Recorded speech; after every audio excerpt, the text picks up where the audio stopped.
Operation हुआ उसमें डॉक्टरों ने बोला एम्स के कि भाई इसने हाथों को ओवरलैप कर दिया था, जो एब्डामेन पार्ट है उसको गलत तरीके से काट दिया था और इसने मेडिसिन के हाई डोज दिए थे जिसकी वजह से बच्चा पेरिटोनाइटिस से सेप्सिस अवस्था है। तो 3-3 मर्डर हो गए और ये अन्नाप-शन्नाप मुझे 6 मिनट तक गाली बका। बाबा साहब अम्बेडकर को ये गाली बक रहा है और शासन प्रशासन अभी तक नहीं सुन रहा है। रहे हैं और करणी सेना है वो भी मुझे पूरी तरह से साथ दे रही है। लेकिन नमस्कार मित्रों, आप देख रहे हैं बरसोराज न्यूज। आज हमें मध्य प्रदेश के हरदा में आपको दिखा दे हम आपको 1.5 से 2 मिनट से खबर दिखा रहे थे डॉक्टर काटकर की।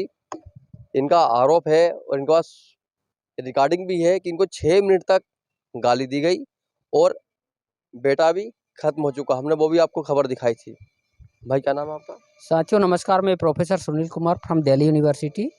तो जैसा कि आपको पता है कि जो भरत काटकर ने 17 सितंबर को ऑपरेशन किया था मेरे भतीजे अर्जुन का, तो वो गलत तरीके से किया था और उसमें कोई आराम नहीं लगा। तो मैं भोपाल एम्स से लेकर गया 15 अक्टूबर को। वहाँ से बच्चा भर्ती था, 2 महीने तक लगभग वहाँ पर भर्ती रहा। 24 नवंबर को दोबारा ऑपरेशन हुआ। उसमें डॉक्टरों ने बोला एम्स के कि भाई इसने हाथों को ओवरलैप कर दिया था, जो एब्डामेन पार्ट है उसको गलत तरीके से काट दिया था और इसने मेडिसिन के हाई डोज दिए थे जिसकी वजह से बच्चा पेरिटोनाइटिस से सेप्सिस अवस्था में चला गया और सेप्सिस में जाने के बाद बच्चे का रिकवरी में थोड़ा मुश्किल होता है और इसकी वजह से लास्ट में दिसंबर को बच्चा देहांत होगा। ये हम सभी के लिए दुख की बात है कि हमारा 20 साल का बच्चा चला गया। तो भारत काटकर जो है एक हत्यारा है, उसने मर्डर किया है मेरे भतीजे का और इसने शेषनारायण राठौर जी का मर्डर किया है। एक भुन्नास की मेमोरियन बहना है हमारी, उनका भी इसने मर्डर किया है। तो 3-3 मर्डर हो गए और ये अन्नाप-शन्नाप मुझे 6 मिनट तक गाली बका। बाबा साहब अम्बेडकर को ये गाली बक रहा है और शासन प्रशासन अभी तक नहीं सुन रहा है। तो मुझे मजबूरी में आज ज्ञापन देना पड़ रहा है। अभी बात होती है कि यदि कि राजपूत गाली बकता, दूसरे समाज वाले गाली बकते हैं तो आज सब हावी हो जाते हैं, लेकिन आपका साथ करणी सेना दे रही है। देखिए होता क्या है कि अभी बाबा साहब ने जाति विहीन समाज की बात की थी और उन्होंने कास्ट एनालिसिस पे 1936 में बहुत बड़ा आर्टिकल लिखा था, जात पात तोड़ो मंडल को बंगाल में। और उस समय बाबा साहब ने सारी बात बताई थी कि मुझे जाति से ऊपर उठना है, इसलिए उन्होंने इंटरकास्ट मैरिज की बात की थी। अभी जो सोसाइटी में अवेयरनेस न होने की वजह से बाबा साहब को यूनिवर्सिटी नहीं, कॉलेजों करणी में सेना स्कूल के लिए क्या बोलेंगे आप? करणी सेना को मैं धन्यवाद दूंगा कि भाई वो करणी सेना राजपूतों का सेना है ना, वो है ना तन मन धन और बल के साथ वो काम करते हैं, लेकिन उनकी नैतिकता और उनका आत्मविश्वास और उनकी डिग्निटी ईमानदारी, उसके लिए मैं उनको धन्यवाद देना चाहूँगा और मुझे पूरी उम्मीद है कि वो आखिरी दम तक मेरे साथ रहेंगे। और सुनील राजपूत जी जो है करणी सेना के अध्यक्ष है, उनको मैं दिल से धन्यवाद देता हूँ। लेकिन उस दिन जब मैं जलोदा में थे, तो आप बोले साथ समाज साथ है। उस दिन साथ समाज साथ नहीं थे, वहाँ पे समाज वाले जैसे संगठन नहीं थे, आज भी नहीं है, तो क्या बोलेंगे आप? देख जितने भी नेता है हरदा लीडरशिप में, अब मुझे ये बार-बार कहना पड़ रहा है कि उनको स्टडी करना चाहिए, पढ़ाई करना चाहिए, अध्ययन करना चाहिए और है ना, सही के साथ खड़े होना चाहिए और जो झूठ और जो अहंकार है और जो पूरा बेईमानी कर रहा है और जो बेईमान है, उसके खिलाफ हमें है ना एकजुट होकर आवाज़ उठानी चाहिए। अब ये तो लीडरों को पढ़ना पड़ेगा, ये पता नहीं है भविष्य में कितना इनका करियर सफल होगा, क्योंकि यदि ईमानदारी से जाएँगे तो संसद तक भी पहुँच सकते हैं और यदि इस तरीके का काम करेंगे तो घर में अपन बैठ जाएँगे, उनको आगे कोई पूछने वाला नहीं है। समाज तो अवेयर है ना, 2 रोटी सब खाते हैं तो सबको ये ज्ञान होता है।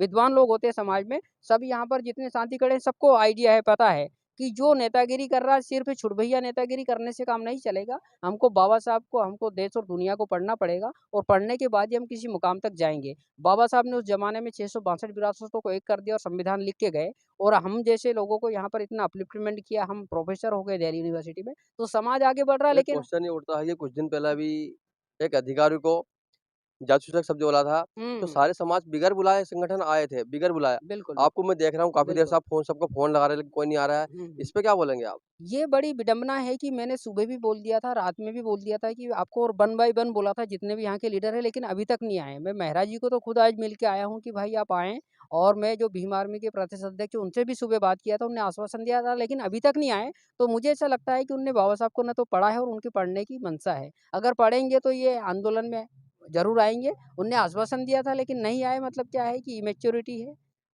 पढ़ते-लिखते नहीं, अगर पढ़ेंगे तो वास्तव में सही के साथ उनको खड़ा होना पड़ेगा। बाबा साहब ने कभी ऐसा नहीं करा कि किसी का मुँह देख के आप न्याय करें। भरत काटकर क्या है कि बड़ा गुंडा है, पैसे वाला है, माफिया है, तो इस कारण से वो लोग नहीं आ पा रहे हैं। हो सकता है इनकी कोई साँठ-गाँठ हो गई हो उससे, भाई पैसा सब कुछ भी करवा सकता है। तो ये मुझे थोड़ा संदेह है, अब देखते हैं आगे क्या होता है। 6 बज चुके हैं, अभी समय 6 सवा 6 हो चुका है। अभी तक क्या-क्या हो पाया? आप दिन भर से आप सुबह यहाँ पे आप 2 बजे से हो, तो अभी तक क्या-क्या हो पाया? घटनाक्रम क्या है पूरा? साथियों नमस्कार, मैं प्रोफ़ेसर सुनील कुमार। जैसा कि आपको पता है कि हम 2 बजे का टाइम दिया था ज्ञापन का, लेकिन एसपी महोदय वहाँ उपस्थित थे, लेकिन उपस्थित होने के बाद भी वो चले गए थे। दोबारा आए तो अभी 6 बजे मैंने ज्ञापन दिया एसपी महोदय को और मैंने उनसे माँग की है कि भई आपके सानिध्य में जो गाली गुप्ता वाला केस आ रहा है, उसपे एफआईआर आप करें।